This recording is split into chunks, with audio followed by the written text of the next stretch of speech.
right, you're back here on the show. So, like, I was reading this the other day, and it kind of blew my mind. You know what one of the largest migrations is of living organisms in the world? You know what the largest is? Is it the wild beasts of the Serengeti?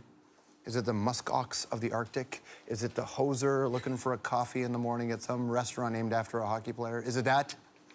No, it's not. It's actually travelers in China going home to different regions of China for New Year's. Over 120 million people making something like 2 billion individual journeys. It's the largest human migration on the planet because most people, you know, who move to cities often move from a place much smaller, something rural. And that's interesting for lots of reasons until the people who move to the city decide to bring the rural, the peace and tranquility of the rural to the city. That is when you live in a downtown core and somebody wants to have chickens in their front lawn, which is happening. And some neighbors mildly upset by this.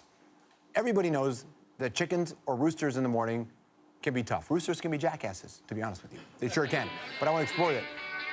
Different kind of jackass. Here's the panel.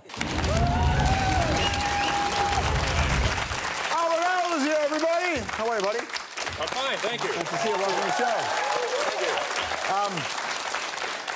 What do you just make of the idea? I mean, I know you've lived in different parts of this country, and now you live in New York. But I grew up on a farm. My parents actually had an ostrich farm for a while in Alberta. Yep. An ostrich farm. Actually, they're very terrifying creatures. They're very large. Yeah. And I went into the pen one time. I remember this one time, and my dad said, "Oh, if you're ever in the pen, just carry a shovel with you, because if you hold it above your head, he'll think you're bigger than him, and he won't bother you, right?" And they do this territorial stamping thing. Well, this one day I went into the pen. I forgot the shovel.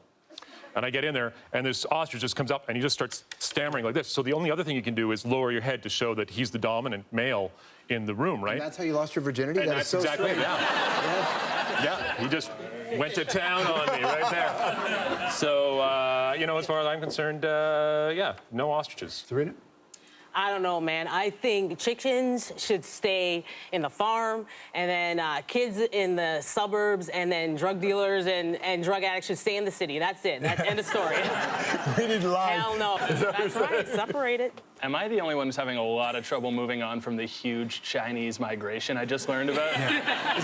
That is blowing my mind. If you came home and your neighbor had wild animals growing next door for farming, but you live downtown, how'd you feel about that? To see that as a pet and to think that's cute, I don't know. Like, I think it's cute, but then eventually it needs to be eaten, especially if it tries to destroy my property. I'm gonna have to eat it.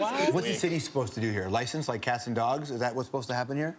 I don't know. I think, yeah, maybe a licensing, or I was thinking maybe do like an advertising thing, like allow animals to carry advertising on the side. Then never be fine, like McDonald's spray painted on the side of a cow and just let it, follow me. Yeah, I think people wouldn't mind that. Yeah, then you killed two birds with one stone. You get all those urban cows that we've all been clamoring for. Yes, exactly. And you finally get more billboards. Finally, more advertising. I'm gonna have to start a jerk chicken farm. Like, I'm gonna have to make. And they're gonna have to go. Can I move next door to you? Oh my God, I would love that. I know how to make some. Like, I could go to Jamaica. Are you always hungry?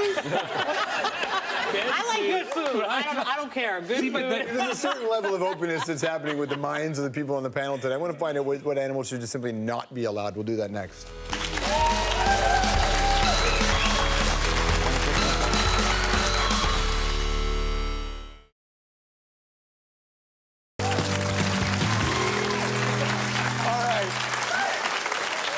You're back here on the show. You're back with another episode of What Will Zabrina Threaten to Eat Next? Was there something that there's just no way that this animal should not be allowed in the city? Well, I guess for me, it's any animal larger than you, as I learned from ostriches. Right.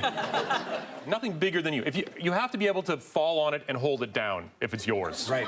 That's the rule we have to go by. That's it. So if you grab it and it takes off with you, dragging you behind it, you can't have that animal in the city. Nice. I wouldn't mind like a donkey in the city. Oh, yeah? I'd be into a donkey in the city. Why? Because just like let's say the bus breaks, right, and I don't have my donkey around. Like, how else am I supposed to get my oranges downtown? You know what I mean? Right. There's no other way to schlep all these oranges.